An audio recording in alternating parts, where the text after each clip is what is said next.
আজ থেকে মালদায় শুরু হলো তৃণমূল ছাত্র পরিষদের দুদিনব্যাপী কর্মশালা।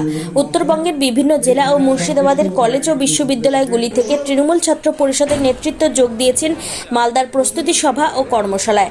আগামী 28শে আগস্ট কলকাতায় গান্ধী মূর্তির পাদদেশে তৃণমূল ছাত্র পরিষদের প্রতিষ্ঠা দিবস উপলক্ষে জনসমাবেশ, যেখানে মূল বক্তা দলনেত্রী মমতা বন্দ্যোপাধ্যায়।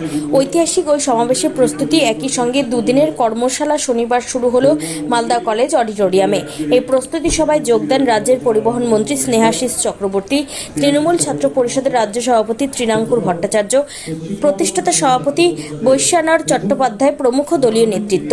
আগামী রবিবারেও মালদা কলেজ অডিটোরিয়ামে চলবে এই কর্মশালা, যেখানে শিলিগুড়ির মেয়র গৌতম দেব, তৃণমূলের অন্যতম মুখ দেবাংশু ভট্টাচার্য প্রমুখ বিভিন্ন বিষয়ের ওপর কর্মশালায় বক্তব্য রাখবেন। উত্তরবঙ্গ এবং মুর্শিদাবাদের বিভিন্ন কলেজ বিশ্ববিদ্যালয়ের ইউনিট প্রেসিডেন্ট, সম্পাদক সহ ছাত্র প্রতিনিধিরা এই সম্মেলনে অংশ নিয়েছেন। আজকে তৃণমূল ছাত্র পরিষদের তরফ থেকে এই বছরের একটি প্রশিক্ষণ শিবির আয়োজন করা হলো।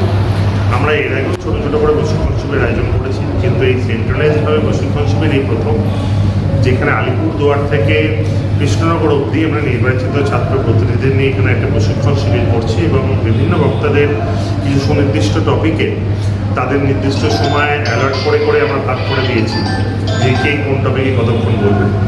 এবং আপনারা দেখছেন এখন বৈষ্ণব চট্টোপাধ্যায় আমাদের প্রতিষ্ঠাতা সভাপতি বলছেন, এবং স্নেহাশিস চক্রবর্তী বলবেন, এবং এখানে বিভিন্ন ব্যক্তিত্বরা যারা যে বিষয়ে সবচেয়ে ভালো ব্যক্ত করতে পারবে তাদের সেই বিষয়ে ক্লাস হয়েছে। আমি বিশ্বাস করি মমতা বন্দ্যোপাধ্যায়ের আদর্শ এবং অভিষেক বন্দ্যোপাধ্যায়ের সেনাপতিত্বে যেভাবে ছাত্র যুবরা এগোচ্ছে, এই একটা প্রশিক্ষণ শিবির তার মধ্যে একটা গুরুত্বপূর্ণ